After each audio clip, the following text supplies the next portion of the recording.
Upacara HUT Kemerdekaan Republik Indonesia ke-76 yang berlangsung di halaman kantor Wali Kota Lok Sumawe berjalan lancar dan aman. Panitia pelaksana menandai cat putih jarak 1,5 meter bagi peserta upacara tersebut. Kepala Bagian Hubungan Masyarakat Pemko Lok Sumawe, Marzuki Yunus mengatakan, protokol kesehatan secara ketat diberlakukan dalam perayaan HUT Kemerdekaan di tengah pandemi COVID-19. Pihak medis juga disiagakan di lokasi untuk memastikan lokasi aman dari ancaman tersebut.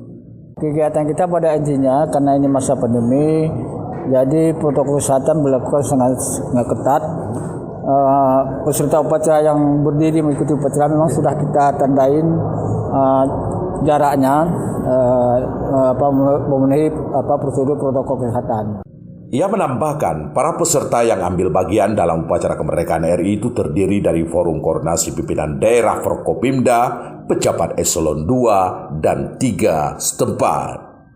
Dari Kota Lok Sumawe, Erwin Jalaluddin laporkan untuk KBR.